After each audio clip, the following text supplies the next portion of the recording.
साधु संतों के सत्संग से बुरे भी अच्छे हो जाते हैं, किंतु प्रयाग का दुर्भाग्य था कि उस पर सत्संग का उल्टा ही असर हुआ। उसे गांजे, चरस और भंग का चस्का पड़ गया, जिसका फल यह हुआ कि मेहनती उद्यमशील युवक आलस्य का उपासक बन बैठा। जीवन संग्राम में वह आनंद कहाँ। किसी बट वृक्ष के नीचे धूनी जल रही है, एक जटाधारी महात्मा विराज रहे हैं, भक्तजन उन्हें घेरे हुए बैठे हैं और तिल तिल पर चरस के दम लग रहे हैं। बीच बीच में भजन भी हो जाते हैं। मजूरी धातुरी में यह स्वर्ग सुख कहाँ। चिलम भरना प्रयाग का काम था। भक्तों को परलोक में पुण्य फल की आशा थी। प्रयाग को तत्काल फल मिलता था। चिलमों पर पहला हक उसी का होता था। महात्माओं के श्री मुख से भगवत चर्चा सुनते हुए वह आनंद से विह्वल हो उठता था। उस पर आत्मविस्मृति सी छा जाती थी। वह सौरभ, संगीत और प्रकाश से भरे हुए एक दूसरे ही संसार में पहुंच जाता था। इसलिए जब उसकी स्त्री रुक्मिन रात के 10-11 बज जाने पर उसे बुलाने आती तो प्रयाग को प्रत्यक्ष क्रूर अनुभव होता। संसार उसे कांटों से भरा हुआ जंगल सा दिखता। विशेषतः जब घर आने पर उसे मालूम होता कि अभी चूल्हा नहीं जला और चने चबेने की कुछ फिक्र करनी है। वह जाति का भर था। गांव की चौकीदारी उसकी मीरास थी। 2 रुपए और कुछ आने वेतन मिलता था। वर्दी और साफा मुफ्त। काम था सप्ताह में 1 दिन थाने जाना, वहाँ अफसरों के द्वार पर झाड़ू लगाना, अस्तबल साफ करना, लकड़ी चीरना। प्रयाग रक्त के घूंट पी पी कर ये काम करता, क्योंकि अवज्ञा शारीरिक और आर्थिक दोनों ही दृष्टि से महंगी पड़ती थी। आंसू यूँ पूछते थे कि चौकीदार में यदि कोई काम था तो इतना ही, और महीने में 4 दिन के लिए 2 रुपए और कुछ आने कम न थे। फिर गांव में भी बड़े आदमियों पर नहीं तो नीचों पर रोब था। वेतन पेंशन थी, और जब से महात्माओं का संपर्क हुआ वह प्रयाग के जेब खर्च की मद में आ गई। एतेव जीविका का प्रश्न दिनों दिन चिंतोत्पादक रूप धारण करने लगा। इन सत्संगों के पहले वह दंपति गांव में मजदूरी करता था। रुक्मिन लकड़ियां तोड़कर बाजार ले जाती। प्रयाग कभी आरा चलाता, कभी हल जोतता, कभी पुर हाँकता। जो काम सामने आ जाए उसमें जुट जाता था। हंसमुख, श्रमशील, विनोदी, निर्द्वंद आदमी था, और ऐसा आदमी कभी भूखों नहीं मरता। उस पर नम्र इतना कि किसी काम के लिए नहीं न करता। किसी ने कुछ कहा और वह अच्छा भैया कहकर दौड़ा, इसलिए उसका गांव में मान था। इसी की बदौलत निरुद्यम होकर भी 2-3 साल उसे अधिक कष्ट न हुआ। 2 जून की तो बात ही क्या, जब महतों को यह रिद्धि न प्राप्त थी जिनके द्वार पर बैलों की 3-3 जोड़ियां बंधाती थी, तो प्रयाग किस गिनती में था। हाँ, 1 जून की दाल रोटी में संदेह न था, परंतु अब यह समस्या दिन पर दिन विषमतर होती जाती थी। उस पर विपत्ति यह थी कि रुक्मिन भी अब किसी कारण से उसकी पतिपरायण, उतनी सेवाशील, उतनी तत्पर न थी। नहीं, उतनी प्रगल्भता और वाचालता में आश्चर्यजनक विकास होता जाता था। एतेव प्रयाग को किसी ऐसी सिद्धि की आवश्यकता थी जो उसे जीविका चिंता से मुक्त कर दे। वह निश्चिंत हो भगवत भजन और साधु सेवा में प्रवृत्ता हो जाए। एक दिन रुक्मिन बाजार में लकड़ियां बेचकर लौटी तो प्रयाग ने कहा, ला कुछ पैसे दे दे, दम लगा आऊं। रुक्मिन ने मुंह फेर कर कहा, दम लगाने की ऐसी चाट है तो काम क्यों नहीं करते? क्या आजकल कोई बाबा नहीं है? जाकर चिलम भरो। प्रयाग ने त्योरी चढ़ाकर कहा, भला चाहती है तो पैसे दे दे, नहीं तो इस तरह तंग करेगी तो एक दिन कहीं चला जाऊंगा, तब रोएगी। रुक्मिन अंगूठा दिखाकर बोली, रोए मेरी बला, तुम रहते ही हो तो कौन सोने का कौर खिला देते हो। अब भी छाती फाड़ती हूँ, तब भी छाती फाड़ूंगी, तो अब यही फैसला। हाँ हाँ कह तो दिया, मेरे पास पैसे नहीं हैं। गहने बनवाने के लिए पैसे हैं और 4 पैसे मांगता हूँ तो यूँ जवाब देती है। रुक्मिन तिनक कर बोली, गहने बनवाती हूँ तो तुम्हारी छाती क्यों फटती है? तुमने तो पीतल का छल्ला भी न बनवाया, या इतना भी नहीं देखा जाता? प्रयाग उस दिन घर न आया। रात के 9 बज गए। तब रुक्मिन ने किवाड़ बंद कर लिए। समझी गांव में कहीं छिपा बैठा होगा, समझता होगा मुझे मनाने आएगी, मेरी बला जाती है। जब दूसरे दिन भी प्रयाग न आया तो रुक्मिन को चिंता हुई। गांव भर छान आई, चिड़िया किसी भी डाल पर न मिली। उस दिन उसने रसोई नहीं बनाई। रात को लेटी तो बहुत देर तक आँख न लगी। शंका हो रही थी, प्रयाग सचमुच तो विरक्त नहीं हो गया। उसने सोचा, प्रातःकाल छत पत्ता पत्ता छान डालूंगी, किसी साधु संत के साथ होगा, जाकर थाने में रपट लिखा दूंगी। अभी तड़का ही था कि रुक्मिन थाने में चलने को तैयार हो गई। किवाड़ बंद करके निकली ही थी कि प्रयाग आता हुआ दिखाई दिया। वह अकेला न था, उसके पीछे पीछे एक स्त्री भी थी। उसकी छीट की साड़ी, रंगी हुई चादर, लंबा घूंघट और शर्मीली चाल देखकर रुक्मिन का कलेजा धक से हो गया। वह एक क्षण हतबुद्धि सी खड़ी रही, तब बढ़कर नई सौत को दोनों हाथों से के बीच में ले लिया और उसे इस भांति धीरे धीरे घर के अंदर ले चली जैसे कोई रोगी जीवन से निराश होकर विष पान कर रहा हो। जब पड़ोसियों की भीड़ छट गई तो रुक्मिन ने प्रयाग से पूछा, इसे कहाँ से लाए? प्रयाग ने हंसकर कहा, घर से भागी जाती थी, मुझे रास्ते में मिल गई। घर का काम धंधा करेगी, पड़ी रहेगी, मालूम होता है मुझसे जरा जी भर गया। प्रयाग ने तिरछी चितवनों से देखकर कहा, दुत पगली, इसे तेरी सेवा टहल करने को लाया हूँ। नई के आगे पुरानी को कौन पूछता है? चल, मन जिससे मिले वही नई, मन जिससे ना मिले वही पुरानी। ला, कुछ पैसा हो तो दे दे। 3 दिन से चिलम नहीं लगाया, पैर सीधे नहीं पड़ते। हाँ देख, 2-4 दिन इस बेचारी को खिला पिला दे, फिर तो आप ही काम करने लगेगी। रुक्मिन ने पूरा रुपया लाकर प्रयाग के हाथ पर रख दिया। दूसरी बार कहने की जरूरत ही न पड़ी। प्रयाग में चाहे और कोई गुण हो या न हो, यह मानना पड़ेगा कि वह शासन के मूल सिद्धांतों से परिचित था। उसने भेद नीति को अपना लक्ष्य बना लिया था। 1 मास तक किसी प्रकार की विघ्न बाधा न पड़ी। रुक्मिन अपनी सारी चौकड़ियाँ भूल गई थी। बड़े तड़के उठती, कभी लकड़ियाँ तोड़कर, कभी चारा काटकर, कभी उपले पाथ कर बाजार ले जाती थी। वहाँ जो कुछ मिलता उसका आधा तो प्रयाग के हत्थे चढ़ा देती, आधों में घर का काम चलता। वह सत को कोई काम न करने देती। पड़ोसियों से कहती, बहन सौत है तो क्या है, तो अभी कल की बहुरिया, 2-4 महीने ही आराम से न रहेगी तो क्या याद करेगी? मैं तो काम करने को हूँ ही। गांव भर में रुक्मिन के सूल स्वभाव का बखान होता था, पर सत्संगी घाघ प्रयाग सब कुछ समझता था और अपनी नीति की सफलता पर प्रसन्न होता था। एक दिन बहू ने कहा, दीदी अब तो घर में बैठे बैठे जी उबता है, मुझे भी कोई काम दिला दो। रुक्मिन ने स्नेह सिंचित स्वर में कहा, क्या मेरे मुख में कालिक पुतवाने पर लगी हुई है? भीतर का काम किए जा, बाहर के लिए मैं हूँ ही। बहू का नाम कौशल्या था, जो बिगड़कर सिलिया हो गया था। इस वक्त सिलिया ने कुछ जवाब न दिया, लेकिन वह लौंडियों की दशा अब उसके लिए असह्य हो गई थी। वह दिन भर घर का काम करते करते मरे, कोई नहीं पूछता। रुक्मिन बाहर से 4 पैसे लाती है तो घर की मालकिन बनी हुई है। अब सिलिया भी मजूरी करेगी और मालकिन का घमंड तोड़ देगी। प्रयाग पैसों का यार है, यह बात उससे अब छिपी न थी। जब रुक्मिन चारा लेकर बाजार चली गई तो उसने घर की टट्टी लगाई और गांव का रंग ढंग देखने के लिए निकल पड़ी। गांव में ब्राह्मण, ठाकुर, कायस्थ, बनिए सभी थे। सिलिया ने सील और संकोच का कुछ ऐसा स्वांग रचा कि सभी स्त्रियां उस पर मुग्ध हो गईं। किसी ने चावल दिया, किसी ने दाल, किसी ने कुछ।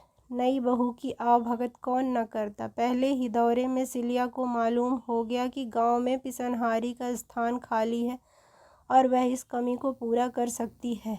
वह यहाँ से लौटी तो उसके सिर पर गेहूं से भरी एक टोकरी थी। प्रयाग ने पहर रात ही से चक्की की आवाज़ सुनी तो रुक्मिन से बोला, आज तो सिलिया अभी से पीसने लगी। रुक्मिन बाजार से आटा लाई थी। अनाज और आटे के भाव में विशेष अंतर न था। उसे आश्चर्य हुआ कि सिलिया इतने सवेरे क्या पीस रही है। उठकर कोठरी में आई तो देखा कि सिलिया अंधेरे में बैठी कुछ पीस रही है। उसने जाकर उसका हाथ पकड़ लिया और टोकरी को उठाकर बोली, तुझसे किसने पीसने को कहा है? किसका अनाज पीस रही है? सिलिया ने निस्संक होकर कहा, तुम जाकर आराम से सोती क्यों नहीं? मैं पीसती हूँ तो तुम्हारा क्या बिगड़ता है? चक्की की घुमुर घुमुर भी नहीं सही जाती। लाओ टोकरी दे दो। बैठे बैठे कब तक खाऊंगी? 2 महीने तो हो गए। मैंने तो तुझसे कुछ नहीं कहा। तुम कहो चाहे ना कहो, अपना धर्म भी तो कुछ है। तू अभी यहाँ के आदमियों को नहीं जानती। आटा तो पिसाते सबको अच्छा लगता है, पैसा देते रोते हैं, किसका गेहूं है, मैं सवेरे उसके सिर पर पटक आऊंगी। सिलिया ने रुक्मिन के हाथ से टोकरी छीन ली और बोली, पैसे क्यों न देंगे, कुछ बेगार करती हूँ, तू न मानेगी, तुम्हारी लौंडी बनकर न रहूंगी। यह तकरार सुनकर पयाग भी आ पहुंचा और रुक्मिन से बोला, काम करती है तो करने क्यों नहीं देती, अब क्या जन्म भर बहुरिया ही बनी रहेगी। हो गए 2 महीने, तुम क्या जानो, नाक तो मेरी कटेगी। सिलिया बोल उठी, तो क्या कोई बैठे खिलाता है, चौका बर्तन झाड़ू बहारू रोटी पानी पीसना कूटना यह सब कौन करता है। पानी खींचते खींचते मेरे हाथों में घट्ठे पड़ गए, मुझसे अब सारा काम न होगा। पयाग ने कहा, तो तू ही बाजार जाया कर, घर का काम रहने दे, रुक्मिन कर लेगी। रुक्मिन ने आपत्ति की, ऐसी बात मुँह से निकालते लाज नहीं आती। 3 दिन की बहुरिया बाजार में घूमेगी, संसार क्या कहेगा। सिलिया ने आग्रह करके कहा, संसार का क्या क्या कोई ऐब करने जाती हूँ। सिलिया की डिग्री हो गई, आधिपत्य रुक्मिन के हाथ से निकल गया। सिलिया की अमलदारी हो गई, जवान औरत थी, गेहूँ पीस कर उठी तो औरों के साथ घास छीलने चली गई और इतनी घास छीली कि सब दंग रह गईं। गट्ठा उठाए न उठता था। जिन पुरुषों को अपने घास छीलने का बड़ा अभ्यास था, उनसे भी उसने बाजी मार ली। यह गट्ठा 12 आने का बिका। सिलिया ने आटा चावल दाल तेल नमक तरकारी मसाला सब कुछ लिया और 4 आने बचा भी लिए। रुक्मिन ने समझ रखा था कि सिलिया बाजार से 2-4 आने पैसे लेकर लौटेगी तो उसे डांटूंगी और दूसरे दिन से बाजार जाने लगूंगी, फिर मेरा राज्य हो जाएगा। पर यह सामान देखे तो आंखें खुल गईं।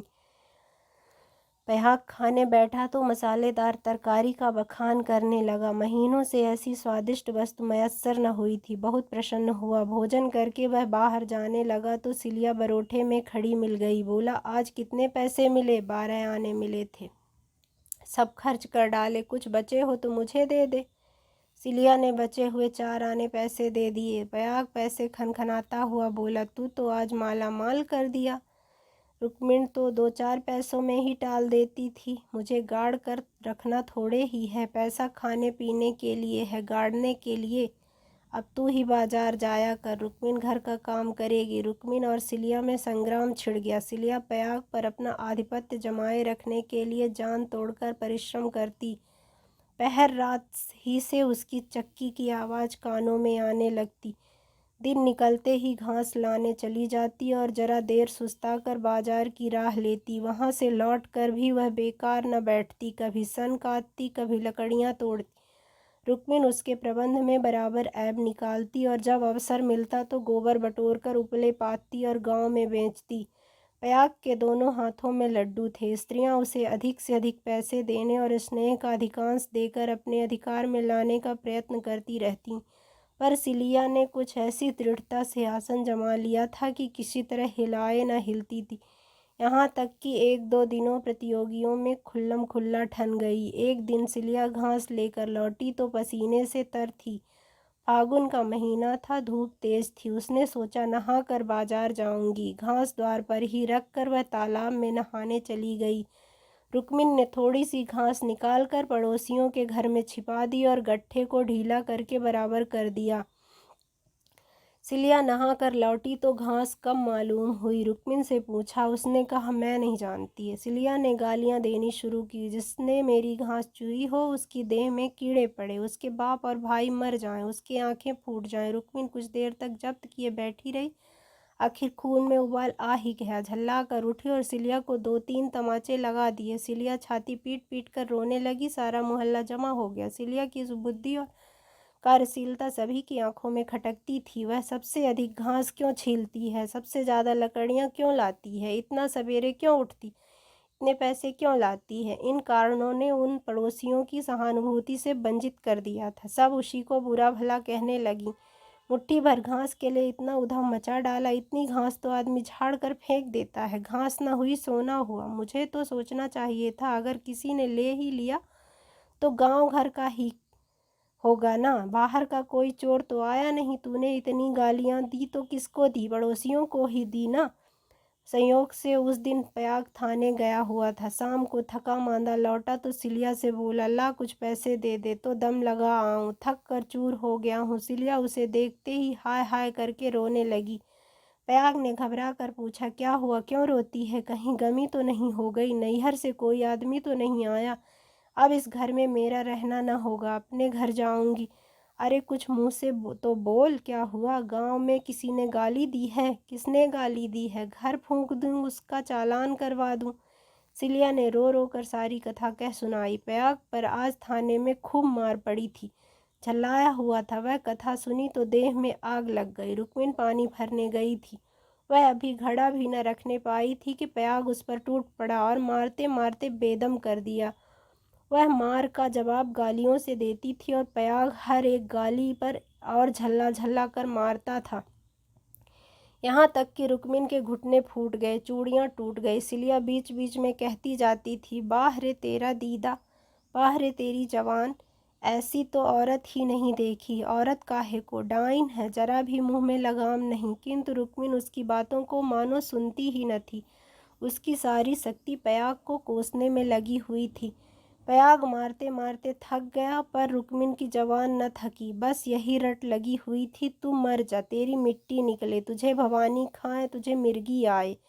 प्रयाग रह रहकर क्रोध से तिलमिला उठता और आकर दो चार लातें जमा देता, पर रुक्मिन को अब शायद चोट ही न लगती थी। वह जगह से हिलती भी न थी, सिर के बाल खोले जमीन पर बैठी इन्हीं मंत्रों का पाठ कर रही थी। उसके स्वर में अब क्रोध न था, केवल एक उन्मादमय प्रवाह था। उसकी समस्त आत्मा हिंसा कामना की अग्नि से प्रज्वलित हो रही थी। अंधेरा हुआ तो रुक्मिन उठकर एक ओर निकल गई, जैसे आंखों से आंसू की धार निकल जाती है। सिलिया भोजन बना रही थी, उसे जाते देखा भी पर कुछ पूछा नहीं। द्वार पर प्रयाग बैठा चिलम पी रहा था, उसने भी कुछ न कहा। जब फसल पकने लगती थी तो 2 महीने तक प्रयाग को हार की देखभाल करनी पड़ती थी। उसे किसानों से दोनों फसलों पर हल पीछे कुछ अनाज बंधा हुआ था। माघ ही में वह हार के बीच में थोड़ी सी जमीन साफ करके एक मड़ैया डाल लेता था। रात को खा पीकर आग, चिलम और तम्बाकू चरस लिए हुए इस मड़ैया में जाकर पड़ा रहता था। चैत के अंत तक उसका यही नियम रहता था। आजकल वही दिन थे। फसल पकी हुई तैयार खड़ी थी, 2-4 दिन में कटाई शुरू होने वाली थी। प्रयाग ने 10 बजे तक रुक्मिन की राह देखी, फिर यह समझकर कि शायद किसी पड़ोसिन के घर सो रही होगी, उसने खा पीकर अपनी लाठी उठाई और सिलिया से बोला, किवाड़ बंद कर ले, अगर रुक्मिन आए तो खोल देना और मना जुना कर थोड़ा बहुत खिला देना। तेरे पीछे आज इतना तूफान हो गया, मुझे न जाने इतना गुस्सा कैसे आ गया। मैंने उसे कभी फूल की छड़ी से भी न छुआ था।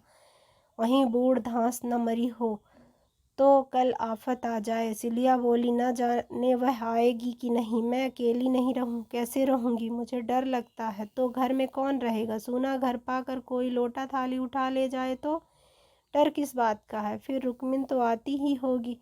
सिलिया ने अंदर से टट्टी बंद कर ली। प्रयाग हार की ओर चला। चरस की तरंग में वह भजन गाता जा रहा था, ठगिनी क्या नैना झमकावे, कद्दू काट मृदंग बनावे, नींबू काट मजीरा, 5 तरोई मंगल गावे, नाचे बालम खीरा, रूपा पहिर के रूप दिखावे, सोना पहिर रिझावे, गले डाल तुलसी की माला, 3 लोक भरमावे। ठगिनी। सहसा सिवाने पर पहुँचते ही उसने देखा कि सामने हार में किसी ने आग जलाई। एक क्षण में एक ज्वाला सी दहक उठी। उसने चिल्लाकर पुकारा, कौन है वहाँ?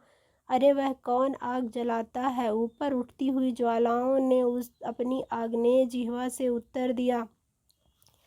अब प्रयाग को मालूम हुआ कि उसकी मड़ैया में आग लगी हुई है। उसकी छाती धड़कने लगी। इस मड़ैया में आग लगना रुई के ढेर में आग लगाना था। हवा चल रही थी। मड़ैया के चारों ओर एक हाथ हट कर पकी हुई फसल की चादर सी बिछी हुई थी।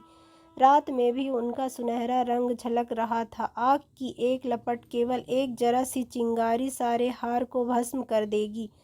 सारा गांव तबाह हो जाएगा। इसी हार से मिले हुए दूसरे गांव के भी हार थे, वे भी जल उठेंगे।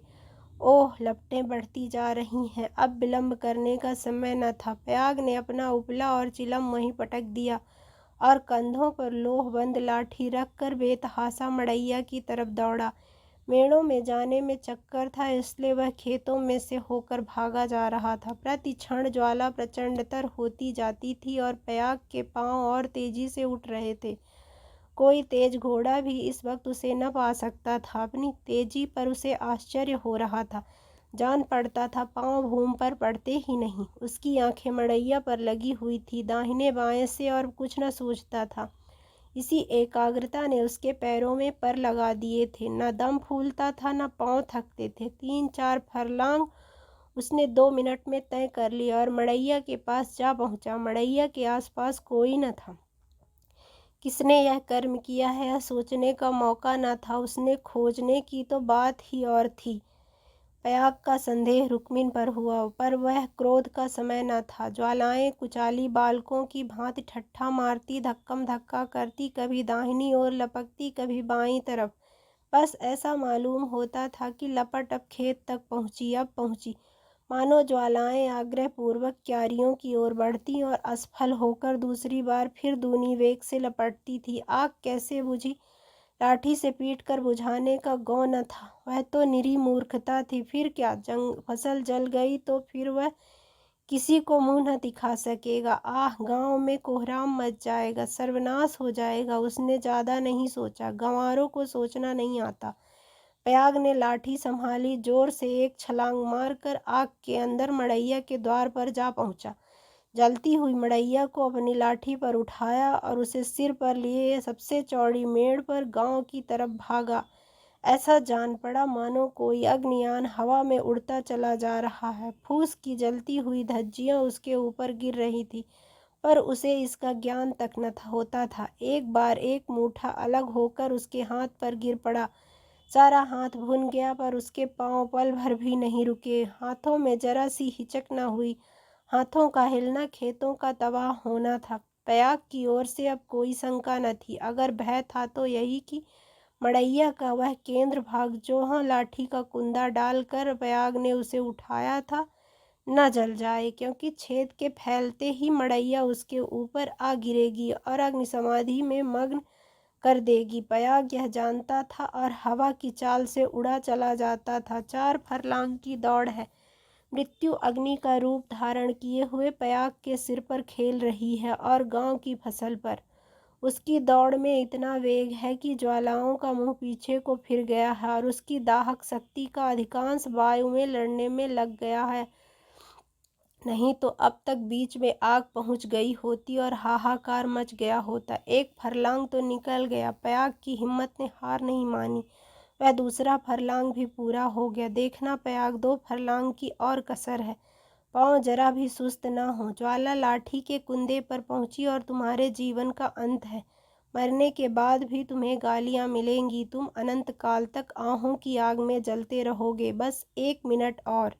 अब केवल 2 खेत और रह गए हैं। सर्वनाश! लाठी का कुंदा निकल गया। मड़ैया नीचे खिसक रही है। अब कोई आशा नहीं। पयाग प्राण छोड़कर दौड़ रहा। वह किनारे का खेत आ पहुंचा। अब केवल 2 सेकंड का और मामला था। विजय का द्वार सामने 20 हाथ पर खड़ा स्वागत कर रहा था।